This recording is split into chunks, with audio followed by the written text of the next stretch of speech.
Hey everybody, we're back. I know you've missed us terribly. Suzy and Amy back with you as always. We on What the Football are sponsored by Game Time, which is now an authorized ticket marketplace of Major League Baseball, which makes getting tickets even faster and easier. Prices on the Game Time app actually go down the closer it gets to the first pitch with killer last-minute deals, all-in prices, views from your seat, and their lowest price guaranteed. Game Time takes the guesswork out of buying MLB tickets. It is the ticketing app to give you complete peace of mind with your purchase. Last-minute seats, exclusive flash and sponsored deals on tickets for football, basketball, baseball, concerts, comedy, you name it, they have got them. And the all-in pricing feature up front shows you what you're going to pay with no surprise fees at checkout. So take the guesswork out of buying tickets with Game Time. Download the app, create an account, use the code WTF for $20 off of your first purchase. Restrictions apply. Visit gametime.co for terms. Again, create that account. Your code's WTF for $20 off. Download the Game Time app today. Last-minute tickets, lowest price guaranteed. Amy Trask, we got out the booze. We were talking before, you guys, and talking about like the difference between a podcast and a broadcast. And part of it is, number one, you can drink. And number two, cheers. Good to see you. I was just going to cheers you. And also, you know, like, guys, we want to have a conversation with you, even though you're not here to clink with us. But, you know, it's easier to have a couple pops first. Then we can ask you questions like about, tell us your best Al Davis story. By the way, guys, Daniel Jeremiah, we know he's the marquee, right? Our names are down there. He's the big marquee name because his mock draft will be unveiled next Wednesday on NFL Network Live. And Ames, like when it came time to prep for this, I realized, I'm like, I was starting to like go deep and who are we going to talk about? We were talking, Rich and I went and talked to a class at Brown yesterday. Ooh la la. And this kid, Jack Elliott, asked me, okay, so, and Rich had just gotten off and he says, okay, well, who do you like post pick 11? Who are the big names? And I was like, I'll let you know tomorrow, Jack. And we can ask Daniel Jeremiah because I have no idea. Who cares what I think? We've got Daniel. He's going to give us all the intel. Okay, well, first of all, I've missed you. Hi. Hi, Ames. Number two, I've missed the Game Time, the read that you do. I found myself, brushing my teeth, hearing you do that read. I almost called you and had you read it to me at home. That's how much I've missed you. And you know what? I'm going to clink you again. All right. And I'm also going to clink your wisdom in saying, why the heck should you do the research when we've got Daniel Jeremiah joining us? I mean, it's no joke because the fact of the matter is as much as I think I know everything, I don't. And you had that great quote earlier. What's your Charlie Munger quote? Oh, my husband dropped this on me years ago. He said, let me quote Charlie Munger to you. I'm sure you'll agree with me because you're smart and I'm right. And let me tell you, he uses that with me sometimes, and now I use it a lot with him and with other people. I used it once on air. The only people who really loved it were the executives who are like, damn, she's quoting Charlie Munger on a sports show. Well, Daniel Jeremiah is always smart and always right. And in fact, last year he correctly predicted the Texans' Yes, moves. he did. And we'll see what he says about this year, about who he is surmising and what he sees ahead. People always do all these crazy mock drafts. I don't have time to do a mock draft. I want someone to tell me what's happening. And No one better. I'm not Cassandra. I can't tell the future. But you can talk to us about the past. You did spend so many years watching the NFL draft at the side of Al Davis. Give me your craziest Al Davis draft story. Well, the draft has obviously grown exponentially in recent years, and it is a marketing opportunity, not just for the league, but for the teams. But it's always been that, just not at the level and on the scale it is now. So every year during the draft, I would meet with Al every single afternoon after he was done meeting with our scouts and our coaches, and he would clue me in, not even clue me in, he would tell me his thinking. But I wasn't with him on draft day. I was downstairs entertaining our sponsors, our advertisers, trying to woo new sponsors, new advertisers. It was a big marketing event for us, and we had our Raider Limited partners there. The media was there. There was food. There was everything. So we're down there one day, and someone comes and finds me and says, Al needs to talk to you, or Al wants to talk to you. So I walk over. I pick up the phone. Okay, kids, Google this. It was a landline. I pick up the phone. He's upstairs, and he says the following. We're going to take him. We're going to get killed. You're going to have to handle it. Click. That was it. Who was it? Do you want to guess or you want me to tell you? I have no idea. It was Darius Hayward-Bay. And in the weeks leading up to the draft, we were getting filleted by local media that, wow, rumor has it, the Raiders are going to take Hayward-Bay, and they were just killing us for what they believed the pick to be. So he calls me. I'm downstairs. As I said, I'm entertaining. We're going to take him. We're going to get killed for it. You're going to have to handle it. And you know what? We did take him. And he went on to have a really good career. His best year was under Hugh Jackson, and Hugh did what the best coaches do. He best positioned players to be their best. Darius averaged 15.2 yards per reception, almost 1,000 yards that season. But I always remember thinking, okay, I'm going to have to handle this now. Let me get right back to you. And what was his 40 time? Oh, see, you honed right in on it. It was fast. I think it was about 4.3. And Al loved shiny, fast people. Al loved speed. I mean, gosh, Cliff Branch, perfect example of speed. As Cliff used to say, speed kills. And it's so funny because if you look at Malik Neighbor and everybody oohed and awed over his 40 time, that was a 4.35. So imagine how fast a 4.3 was. That's crazy. You know, it's the 20th anniversary of Run, Rich, Run. It's the 20th anniversary of Rich attempting to break 6. Are you suggesting he's going to do 4.3? No. 8.6? Not even close. Well, you know, he does it every year for St. Jude. He does. I'm very proud of him. He's raised over $7 million.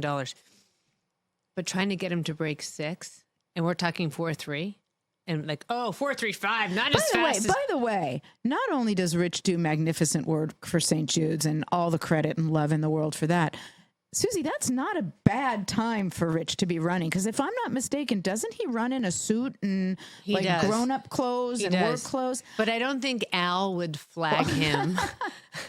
I don't think Al would have flagged him. Okay, so yes, I'm on TV now. Yes, I'm still horrified by cameras, as you know. When I was on the sideline before games, watching our team warm up, entertaining people on the sideline, when I would see a camera coming near me, I would run so fast, people would say to me, Al's going to sign you to play corner. See, perfect. Exactly. And sadly, that call never came, but you did just fine. Sebastian Janikowski, what I remember from that draft is I remember working in the newsroom and people saying, what the hell are the Raiders doing? I love your story about guys who acted one way when the draft happened and then another way when he started booting really, really, really long kicks. Well, Can you tell me? Yeah, since we're enjoying some sparkling beverage, I will tell you why I giggled when you said, what the hell are the Raiders doing? During my almost 30 years with the team, I heard what the hell are the Raiders doing a lot as related to many things. Look, Suzy, right when I joined the league, right when I joined the Raiders, someone on Raider staff said to me, here's what you're going to hear a lot of during your career. I confess he did it. And that's what went on with Janikowski. We drafted Janikowski. Again, I'm downstairs. I'm entertaining our sponsors, our advertisers, our limited partners. I'm trying to woo new sponsors. And all of a sudden, after our first round pick, Janikowski, I believe it was 17th pick, down to the cafeteria area where there's coffee and food, come our scouts, our player personnel people, our assistant coaches, and they start distancing themselves from the pick. Oh, can you believe Al picked him? Oh, can you believe Al picked him? Absolutely trying to wash their hands of the pick. And I have no respect for that because they were saying behind his back what they weren't saying to his face. You want to say something to someone? Say it directly. Well, guess what? A few years later, Janikowski's kicking 59-yard field goals and 63-yard field goals, etc. And all of a sudden, these same people are congratulating themselves on their wisdom in picking him. And one of the guys in particular says to me, yeah, we made a good pick there. I said, we? You're the one who ran down to the cafeteria to tell me it wasn't you. And now you're saying we? That ain't the way to run a business. No, never. But nobody likes to take credit for the mistakes that they made ahead of time. I confess. Exactly, he did it. Right? And that was such a weird pick. I just think he was an unknown quantity. And I think people thought, what the hell is he picking a kicker so high up for? And you know what? Special teams are a third of the game. And yes, something we may go into next season when we do this again is the changes in the kickoff rules, the changes in the kicking rules. But kicking matters. Field goals matter. How many games are decided by a field goal or a missed extra point? Or can you kick off and keep it away from your opponent? Or are you kicking it out of bounds and giving a good field position? Kickers matter. They do matter. Rich actually had a shirt that said punters are people too. I want that shirt. Yeah, by the way, and I think Pat McAfee's pretty much proven that it's probably the most valuable position on the field these days. It's going to be a great draft to watch. I am fascinated to see who will do the trading, who will trade up, who will trade down, and which quarterbacks are the ones that go in place. Obviously, selfishly, from a Patriots perspective, I saw this headline earlier today saying like the Patriots are entertaining offers. I'm like, shut the hell up and take a quarterback. Like, offers for what? What are you going to do? All right, take a big name quarterback. I'm not a hot take girl. Sure. I don't do hot takes. I have something that's pretty close to a hot take, and it's on Caleb Williams. Okay. The people that were criticizing Caleb Williams for painting his nails and running around like, henny penny, the sky is falling. What will the church elders think? Caleb Williams is painting his nails. Let me tell you something.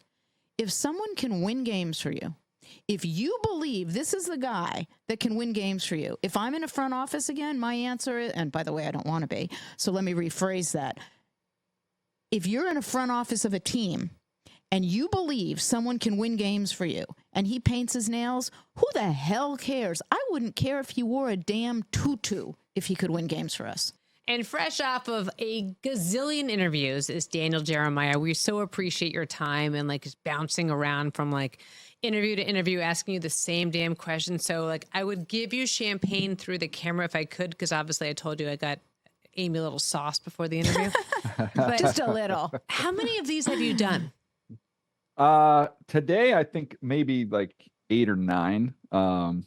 So you just keep going. You go around and you knock it out. I look at though, there's always, I don't know how you guys are with this, but I have this ability to kind of like connect to like the 12-year-old version of yourself that like, can you believe like you're going to really complain about this? Like, this is like, I love that. It's fun. I love and there's that part of me that I always kind of connect with. It's like, come on, I could be doing a lot worse than this. And you know what? I love that because we are also fortunate to be able to be doing that which we are doing, and that you recognize that and just shared that. I absolutely love. All right, we have so many things to unpack. Let's just get right into it because I know you're busy. Yeah. Okay, so we know Caleb Williams is going to Chicago, right? Correct. Okay, now what? That's happening. Now what? Then what happens? Well, I've just, there's 2 different thoughts here. One is everything that you hear from talking to people around the league, and the vast majority of them expect Jaden Daniels to be the second pick. When I press them on that, it's not based off of any information they've got out of Washington. It's more their personal evaluation, and they just expect that's what they're going to do.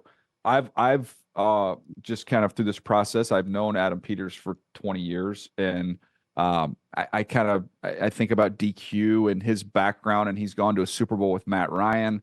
So just trying to like put those together without any inside information, and I've just kind of pointed towards Drake May, being that second pick through the entire process. So I'm in a weird place where that's kind of what I think is going to happen based off of just the information I have and studying the people making the decision and what they're looking for. But man, I feel like sometimes just on an island of one right now because everybody seems to expect that Jaden Daniels will be the second pick. Who would you take if you were in their position and just from flat out ability alone? Yeah, I would take Drake May. And to me, the reason, and I know that's, again, most people will have Jaden over him. Jaden played the best this year. If you want to just live in a one-year vacuum, Jaden Daniels played the best. He played better than Caleb did this year.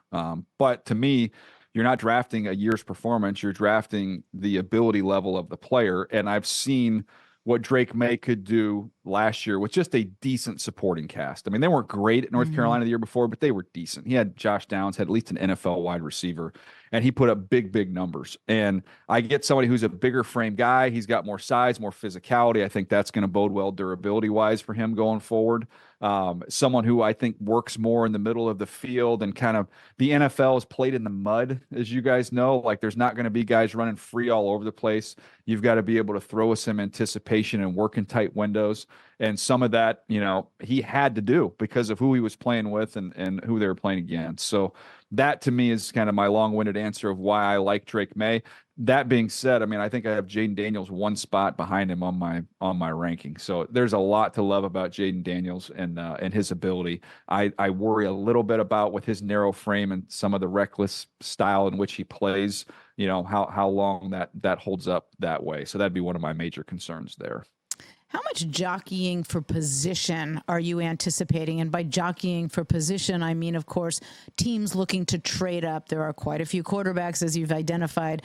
There's just a long list of quarterbacks in which teams find interesting. Are you expecting a lot of trades or attempted trades? You know what, Amy, I think to me, it's like how they come off the board. I think everybody has their flavor that they would be willing to be aggressive and go get. The Minnesota Vikings and talking to a lot of people around the league, that they're identified as a Drake May team. So if Jaden Daniels goes too, and New England has made it be known that at least, Elliot Wolf said today they'd be open to listening. He didn't rule it out by any stretch. I would think that the Minnesota Vikings would try and move heaven and earth to go get Drake May.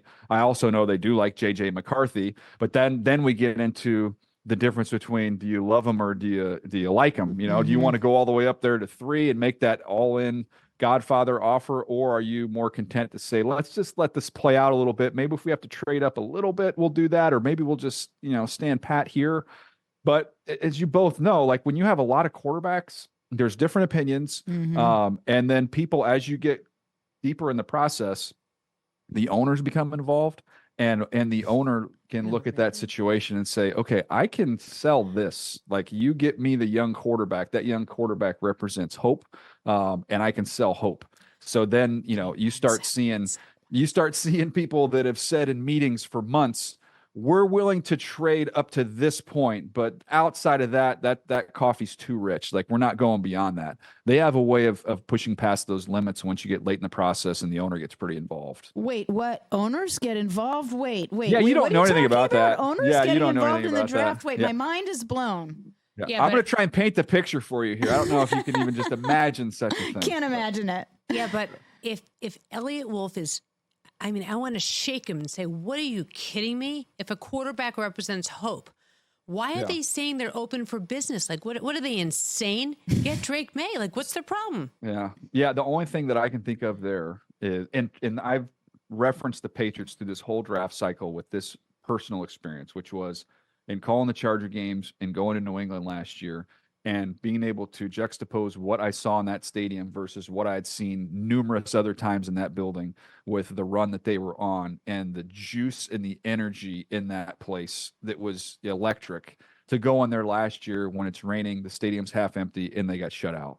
And I'm like, this place, and that's when I kind of thought, okay, I think it's probably over for Belichick here, just because you get to the point where they need some enthusiasm, they need some life, they need something, to really energize this place.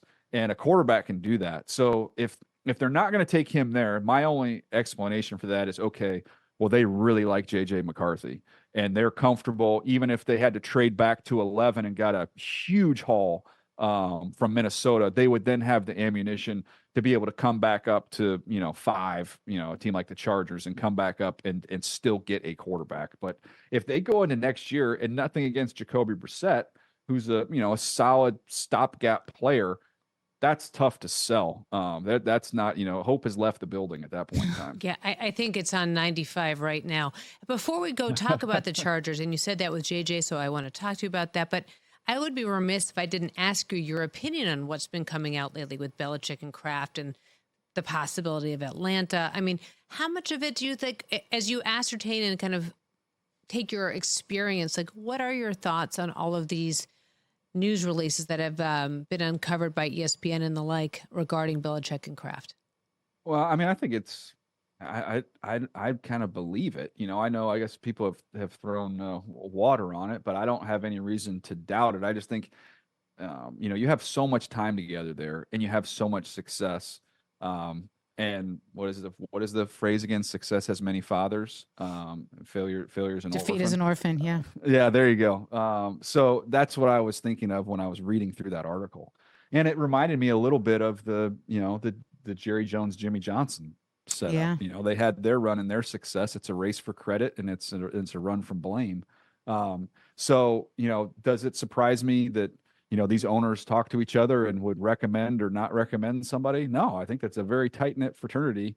There's nothing about that really surprised me at all, to be totally honest. Interesting. You referenced the Chargers, and I don't believe. Oh, by the way, a number of years ago on CBS Sports, we did a pre-draft show, and I was asked who I thought should be taken at that spot, and I said Justin Herbert. I don't. By the way, that was, the kids call it a humble brag. A brag by definition is not humble, so that was just a brag. I don't think they've yet had a coach who has best positioned him to be his best. I am thrilled with the Jim Harbaugh hire. I think Jim does what the best coaches do. He best positions players to be the best. But the other hire that's gone under the radar screen a bit that I think is just off the charts brilliant is Mark Trestman. Had the opportunity to work with him in Oakland. He is, as they say, Suzy, you're from New England, wicked smart. He is wicked smart as an offensive mind, and I'm really excited to see what they do to maximize Justin's skills. I was talking to a coach on the offensive side of the ball, and they were having their install meetings with the coaches at the combine. You talk about using every minute to be productive, where most of coaches, some of the activity that takes place at the combine is not always football related. They were like doing installs with all their offensive coaches. That's great. And this coach was telling me that they had a conference room rented out, reserved and everything. And he said, we'll put in a run play. And once, okay, this is the play, this is what's called, blah, blah, blah. And he said, Trestman will then go, yeah, the first team that ran this, I was with this team, and we had this coach. In 1982, we've installed this week 3 against such and such team, and then it evolved from there, and then this other team picked it. It's like this guy knows the history of every single play that we're put in. Like he is, wicked smart is a good way to put it. Can't wait to watch. Speaking of the Chargers picking at 5, they need a receiver. Who are they going to take? Yeah. Well, I think if you're the Chargers, I think they want to get out of there. If they are going to sit there and pick, to me, the order I have it Marvin Harrison, I have Rome Odunze 2, and Malik Neighbors 3. But that being said, they're number 2, 3, and 4 on my list of the best players in the draft. So, in other words, there is no wrong answer. They're all 3 exceptional. I think if there's no trades, that Marvin's going to probably go 4, I would guess, to Arizona. So then it becomes Neighbors, who's super dynamic, explosive, run after catch. I don't think he's not quite as route polished as Rome Odunze. Rome Odunze has a bigger catch radius. I've seen Herbert play really, really well with big physical ball catchers, with Mike Williams and with Keenan. When those guys were healthy, there's a reason why Herbert had put up monster numbers when he could actually get those guys out there on the field. I think Rome Odunze would fit beautifully with him. And I also think, at the end of the day, most games come down to third downs and red zone.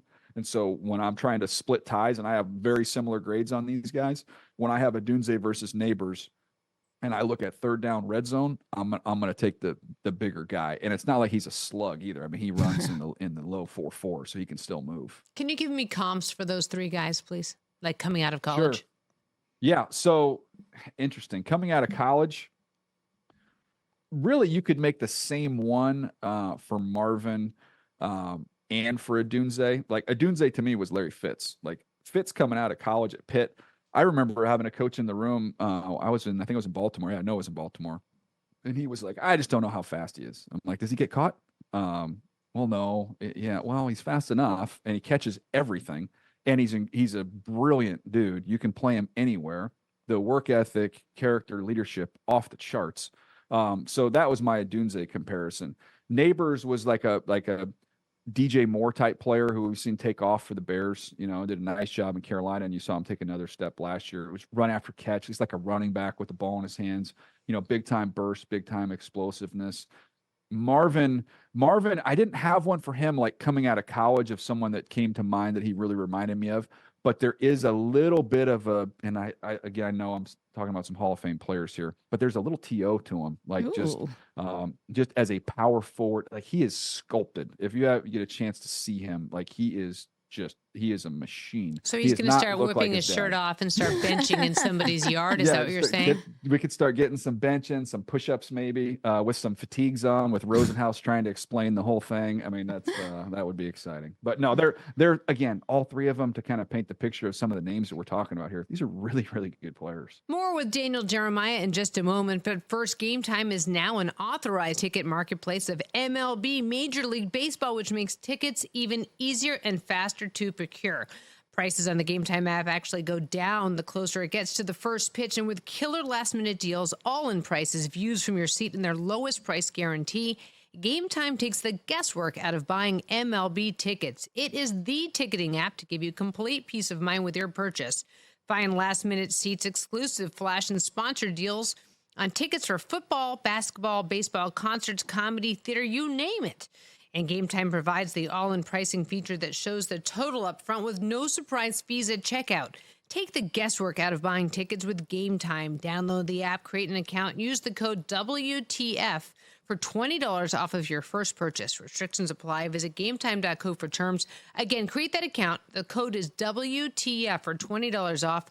Download the Game Time app today. Last minute tickets, lowest price guaranteed. We haven't even talked about Michael Penix. We've made it this far. I like Michael Penix. This is one of the things that's difficult during this time of year, because I get hit with, you have Michael Penix as your 34th rated player, but you have him going 13 to the Raiders. How does that make any sense? And I said, okay, well, let's put it this way. If you're the Raiders and you look at your grades on players and, okay, we want to take the best available player, I get all that. But will we all agree that quarterback is the most important position? Yes. Okay, who do we have at the position right now? Okay, when I look and I have Gardner Minshew and I have Aiden O'Connell.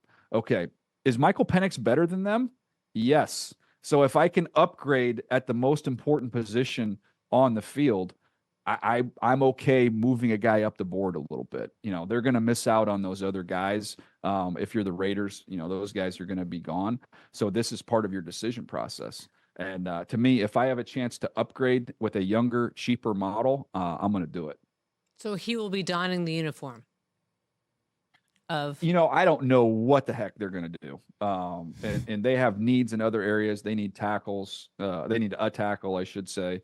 They need corners. They need some help. In a perfect world, I described it as they would take, you know, get a tackle at 13 and then roll the dice, gamble a little bit, and then maybe try and come back in and grab someone like Penix. I don't think Penix works for everybody. I think Penix works for the Raiders. Oh, you know, given your point about they need multiple, help at multiple positions, the other option, of course, is trading down and taking more players and trying to fill more needs. Yeah, no, that to me is a very Raider friendly thought. I just don't know who's coming up at that point in time. Right. Like usually you're trying to look at who they're trying to get in front of and for what. I would say that there's a little bit of an inflection point when you have the Jaguars at 17, who are pegged as a corner team, and there's a chance you have one of those top two corners could still be hanging around there. Then you could see, Philly needs a corner. They could be maybe, Howie Roseman loves to move around. That could be one where maybe you could convince them to come up to go get a corner. But it's tough to identify them at that spot where they are as an inflection point where teams would feel the need to go up there. JJ McCarthy seems like he keeps impressing people, and I keep hearing conversations on different programs and reading things about, he's showing what he could do when he was on the field because Michigan didn't want to throw so much, and so he played a Harbaugh offense, but he's the general and he can do this and that and the other. Who might have been more impressed with him that they're willing to move up and get him? Where do you think he's going to go? How impressive do you think he has been that he might inspire a team to take him? Yeah, I think that I call it quarterback alley, 11, 12, 13. You've got Minnesota, you've got Denver, you've got the Raiders. All three of those teams, potential quarterback teams. So that to me is his like sweet spot there. And then it becomes back to that conversation, which we had, is if you like him, are you willing to gamble and just sit and wait? Or do you love him and do you want to ensure that you get him and maybe you have to move up a little bit to make that happen? But he's a challenging, I've kind of used the phrase of an acquired taste with JJ, because he's one of those guys when you're just casually watching games, right? When you're just flipping through games on a Saturday in between, getting some lawn work done, and you're like, okay, Michigan just runs the ball. Like the quarterback doesn't have to do anything. They play great defense. They run the ball, and he just gets to kind of come along for the ride. And then when you start studying him and you just keep going, you've got to watch a lot of tape. And then once you start getting into the cut-ups and watching all the 3rd and 7+ throws where everybody in the stadium knows you have to throw, and you're like, oh, this guy, he can do this. There just weren't the opportunities there for him to do it. And the best way it was explained to me was somebody who was watching tape with him was they were going through and they were watching a game and they got down inside the 20, and JJ was like, well, you can fast forward. And they're like, what do you mean? We're inside the red zone. This is a quarterback. This is what we want to hear. It's Michigan football. Like we're inside the 20. Like we're there. We're going to run this ball right into the end zone. Like this is not, we didn't have to do that to beat the majority of the teams we played. We practiced it all the time. I was rep for it. I was ready for it in Alabama and, in the big stage when we needed to, I can do it. But why if you don't have to? And I thought that was actually good coaching by Michigan. Like there's not a distrust in JJ. It's just, we don't need to do that. Daniel Jeremiah, of course, the NFL Network analyst, his mock draft is being disclosed live next Wednesday, and everybody will tune in for that. The NFL Network, of course, providing live coverage of the 2024 NFL Draft in Detroit, April 25th to the 27th. It is Daniel Jeremiah and some guy named Rich. What will the Giants do with 6? I mean, you can't really. Do they really want to invest in Daniel Jones? I thought that they would try and move heaven and earth to get to 3. They're another team that I had, I think Drake, but I think if somehow Jaden was there at 3, I think either one of those, I think they would try and make that happen and just try and convince the Patriots like, hey, you can come to 6. And if you wanted to, like we were talking earlier, if you want to take JJ McCarthy, here, we'll give you, you'll get some picks from us, and then you won't get out of JJ McCarthy range. Try and sell that versus Minnesota having more, sizzle to sell with the 2 first-round picks in this year's draft. But that would be an interesting decision for the Patriots if that were the case. And I know they've done homework.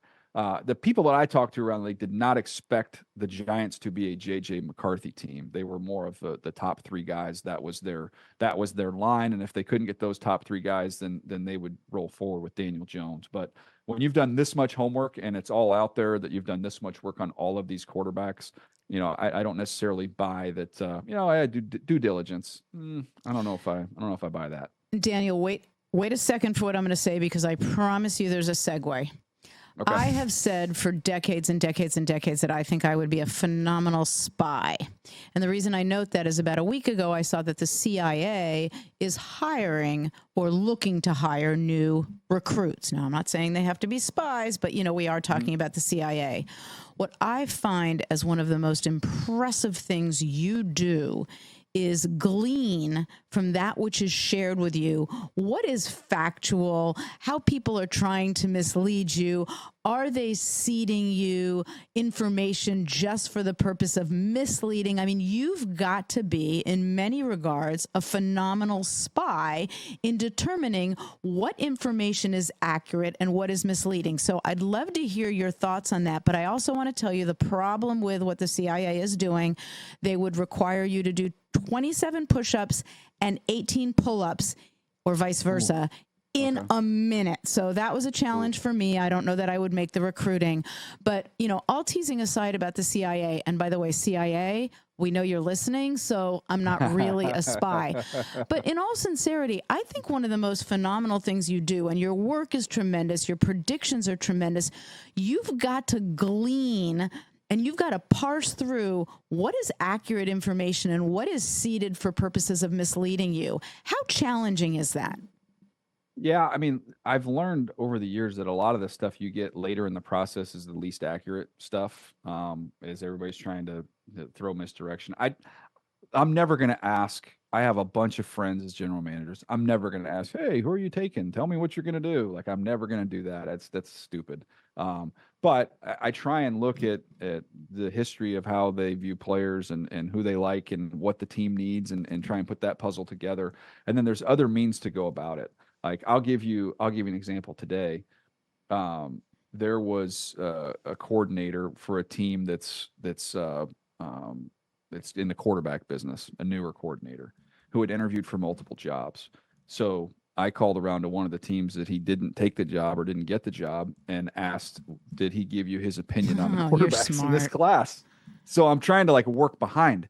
How about when we have general managers like, and Tom's great, but I mean, like, if you think that I didn't call the Chargers to try and find out what the Chargers draft board looked like under Tom Telesco before he left to see if that gave me any inclination of who the Raiders might like, you're crazy. Like those are types of things you're trying to just collect, information and try and learn different things. Sometimes you get stuff that's useful. Other times it's not, but that's the rabbit chase. And at the end of the day, look, I'm not Ian, I'm not Adam. I'm not gonna, have all the information. But what I do like to do is once the pick is made, and I think this is where I love what we get to do with our broadcast with Rich, running point is we'll spend the time, we'll preview the pick. Here's what could happen. We'll see what happens here. Blah blah. Picks made. I think that our job, and I hopefully we do a good job with this, is okay, here was how they framed the decision that they had, and here's why they just did what they did. And so all this information that you're collecting now helps hopefully inform that discussion once they get picked. In other words, you're educating your viewers and your listeners with smart broadcasting. And also you'd make a good spy too. Okay, so well, can I tell you the spy thing real quick? Can I give you my Yeah. spy story? One of the reasons why my last thing in scouting before I realized and I had some television opportunities that came up and then I jumped at them was there was a player in the draft. I was with the Eagles. This is 2012 draft who had some off the field issues. And so he'd had an issue and it was a fight, I believe and it was, he was involved in it and his brother with then a third party. So I had to go meet with his I had to drive, which was several hours away, to his high school. This is mind you, this kid's 4 years out of high school, and I'm doing this on a fight that took place while he was in high school. So I'm going to go meet with his high school coach, drive a couple hours each way, have lunch with him. He explains to me what happened. I think, okay, we're good here. Nope. I got to go meet with the brother, and he's a couple hours away. So do another day on my schedule. I block off. I go meet with him, see if that matches up with what was said, and then I need to go meet with the kid himself on a third day. I spent 3 full days of my life investing a fight that took place at an In-N-Out Burger 4 years ago between a high school kid and some kid he didn't get along with. And I thought, you know what? TV sounds pretty good right about now. I think I'm good on this whole scouting thing. Yeah, ask Rich about the time he had to follow a police chaser to go to something on Staten Island when he was working for the Advance, and ask him why he got into sports, and he'll tell you a really good story. That's for another podcast. Okay, let's play. This is like Taylor Swift Easter egg time, okay? So give me some comps on Caleb Williams as we kind of like peruse ahead and think about your mock draft coming up. I'm going to want a couple Easter eggs in that as well, but let's start really quickly with a comp for Caleb. Yeah, for Caleb, coming out of college, to me, he's built like Russell and he plays more similarly to Patrick, which is the best way that I can describe it. And I think one of the things with Caleb, first of all, Patrick then is not what Patrick is now. Like Patrick sat for a year under Andy Reid with Alex Smith, and he's blossomed into the best player maybe of all time. But he played on a team with a crappy defense at Texas Tech. Every game was a shootout, and he made some wow plays in every single game. And I don't think it's difficult for them to get their mind to the fact that that's what USC was the last 2 years. But they were more like Texas Tech, Patrick Mahomes level teams than they were like Matt Leinart USC teams. Mm-hmm. Yep. But, it's funny. He's not going to get that time to sit. I mean, we talk about this a lot. No. It's just that time to bake on the bench and learn from somebody in front of you. And by the way, excuse me one moment, the changes to the collective bargaining agreement had a big, big, big impact on that. And when the most recent collective bargaining agreement was initially put in, I was in the league, not with its revisions, but everyone looked around and said, the day and age where people can sit on the bench for a year and learn, as Patrick did under Alex Smith, is really gone. No question. The good news is, I think Caleb, in terms of, refinement, I think he's a little further along than Patrick was at that point in time. There's a reason why Patrick wasn't, the first quarterback and the first pick in that draft was because, there was the understanding there. We got to be patient. And obviously he went to the right place to maximize his incredible talents. Again, I don't know how you guys make these predictions because it makes no sense to me, and I can't wait to see your mock draft next Wednesday, and you're going to tell us everything about it right now. But what's the Jenga piece that could make this entire 1 through 10 just blow up? Well, I think it's 4. That's really where the draft begins is with Arizona. We're going to have quarterbacks go 1 through 3. If Arizona just sticks and picks, then there's a chance we could just see this thing, stay static, as we go through the top 10. I feel like once that first trade happens, and that would be, presumably for the quarterback, then I feel like, okay, this throws everything off a little bit. And then now, this could get kind of interesting and this can get kind of fun. And I also think there's always that wild card possibility that's just kind of hanging around out there. But like, is there anybody that we're just, is there anybody we're not thinking of that's way out of there? I know Schrager's been talking about maybe the Colts are a surprise team and come up. I was doing some stuff with Mina Kimes earlier today, and she was like, "Hey, Buffalo, who needs a receiver, are they going to make the Julio Jones type trade and come all the way up for one of those top 3 guys?" Like that's like then it's just like, and we're really off and running at that point in time. Suzy, you referenced Daniel's mock coming out next Wednesday, and I can't wait to see it. You're the one who last year nailed that Houston Texans move. Boy, you had that to the T, so that goes to my spy point.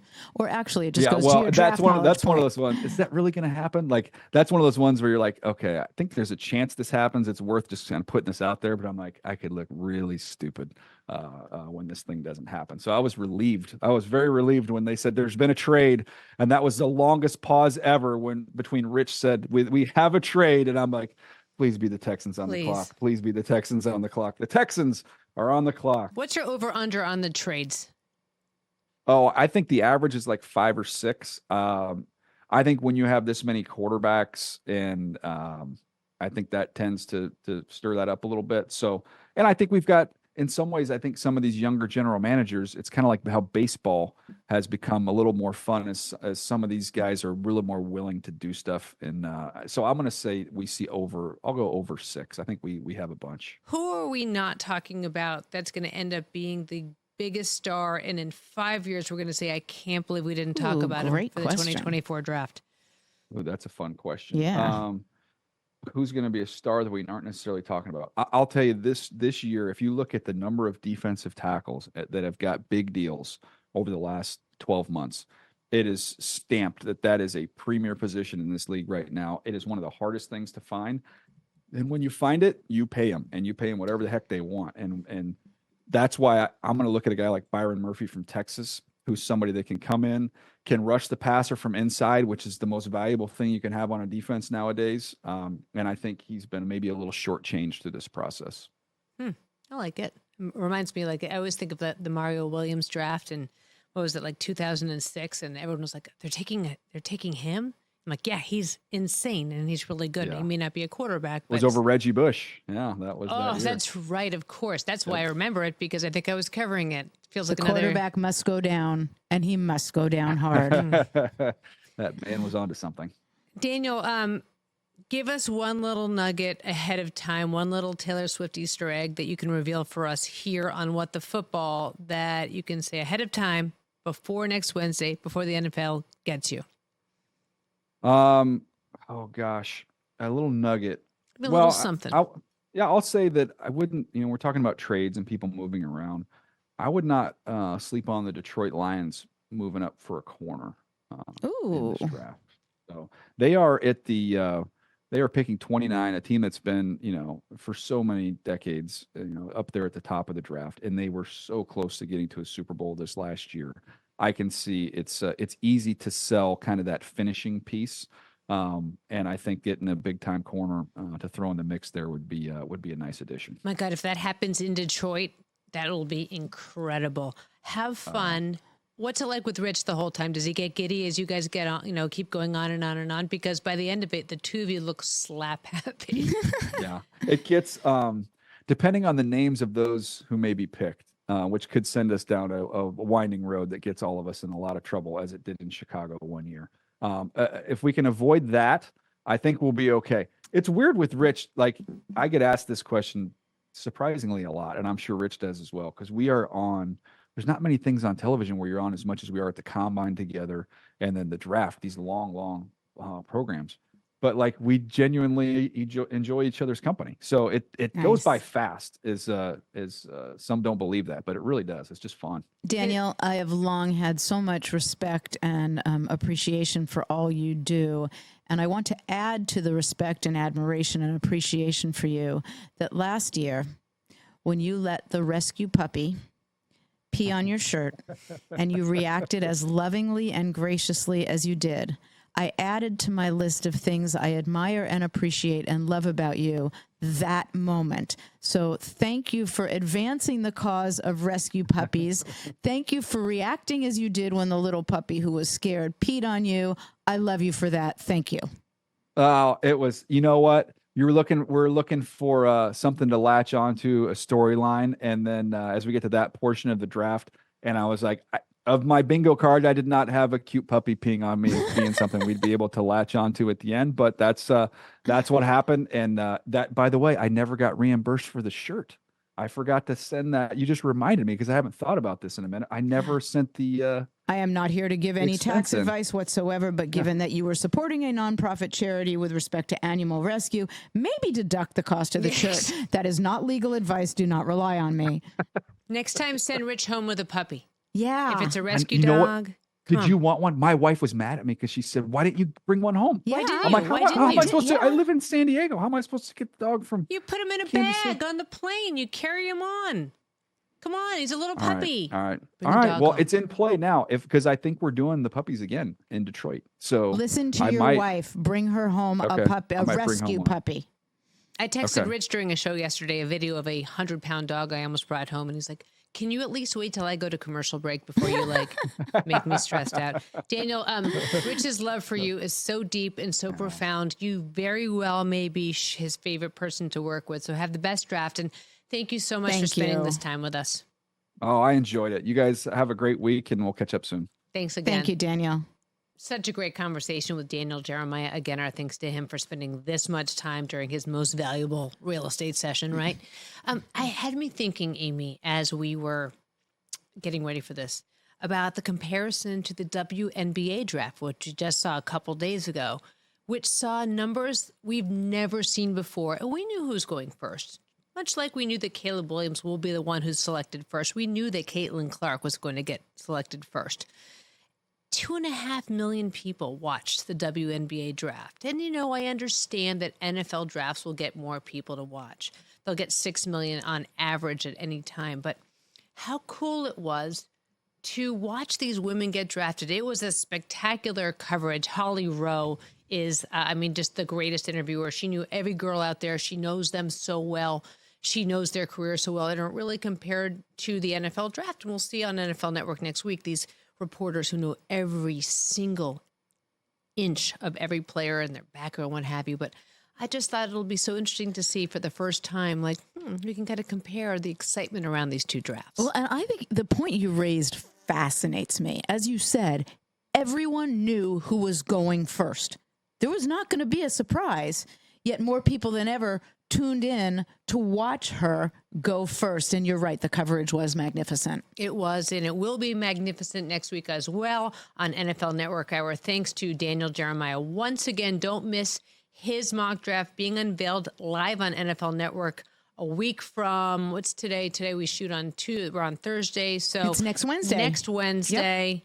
Watch it. Take it in, and let's see just how accurate he is on those trades. Thanks again, you guys. We've missed you. I've missed you. I really have missed you a lot. I've missed everything about this. And I think we're going to have a different vibe going forward. Basically, I'm going to get Amy hammered. Before the show, when we came in earlier, I was looking through all the hard alcohol that we had.